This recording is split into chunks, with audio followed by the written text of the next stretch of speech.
Hungry for Happiness was built from my story of having an eating disorder, from my story of being so incredibly disconnected from my body, fighting with food, hating my body, not ever knowing how to eat like a normal person. And so it was so fulfilling for me as I was going through that stage. It was so fulfilling to be able to serve people and help people with their intimate health challenges as I was recovering from mine. And then I was working so incredibly hard, almost with, I felt like I got a little bit off of my alignment. And I was self-sacrificing, you know, I was working way too hard, paying myself way too little. And I got to this point where I'm like, God, this is so difficult. Like, I just want to go be a real estate agent, or I want to go like pursue acting or something, because this is so hard. I wasn't choosing myself, and I wasn't putting myself first. I was putting everyone before me, including the mission. And I realized that I just can't do that. And because of that, it was creating resentment.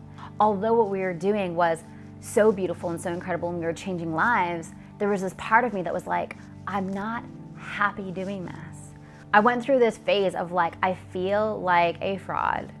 I feel like a hypocrite. I feel like I'm making everyone happy around me, but I've lost my ability to do that for myself. I was at a mastermind in LA with one of my mentors, and he just looked at me in the eye and he goes, there's something else you need to be doing right now. And it totally triggered me, because I was like, no, like food and body is the only thing I'm gonna do forever. I was so dead set on it. And he's like, you can do that, but there's another version of you that needs to emerge, and you're not letting it emerge because you're not truly taking care of you right now. And I was driving home to San Diego, and I was bawling my eyes out, driving down the highway. And I just felt this pit in my stomach, like, everyone's gonna hate me if I pivot. Everyone's gonna like lose their faith in what I'm doing if I do something different. And it was really scary. You know, I built up this brand around food and body, around myself, around, you know, this huge mission. And I'm like, what if I pivot? What if I just let part of that go? It was equal parts absolutely terrifying and like this guttural, like, whoa feeling, and like, oh, that's the best idea in the whole world. And so I just let myself be in that space of being terrified and being excited simultaneously. And I'm driving, I'm bawling my eyes out, I can barely see the road. There's this full moon, I'll never forget it. It was like this huge, like golden orange full moon, and it's just like staring at me like, whoa. And I just asked, I was like, what is my next mission? What am I here to do? And it came in so clear, and it was like, you need to teach the world to breathe. And it like felt so clear and so real. I'm like, that is my job. That's my next mission, is to teach the world to breathe.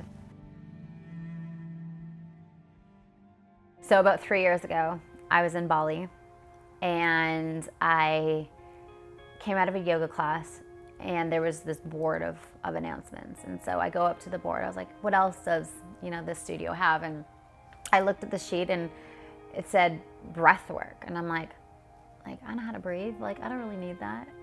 And my gut was literally like, go do that. And I'm like, okay. So anyway, I sign up for it. I don't know what it is. I go into the class, and there's this guy there dressed all in white with a beard. He looked like Jesus. I was like, what have I just walked into? This is crazy. And then we all lie down on our mats, and we started this breath technique. I realized that so much of my life was I was either feeling numb emotionally or anxious. And it was kind of like one or the other. Either like I can't feel my intuition at all, and I don't know what that viscerally feels like, or I feel anxiety. And so this whole thing of like, trust yourself, follow your intuition, like, how does that feel? I'm like, it feels like anxiety. Like, I just didn't know. And so I went to the class, and it was a 90-minute breath session. The bandwidth of emotionality that I experienced in that 90 minutes was huge. from the highest states of joy and bliss that I could have ever imagined into complete sadness and rage and everything in between. It was orgasmic in the sense of like, I literally gave myself an orgasm through breathing.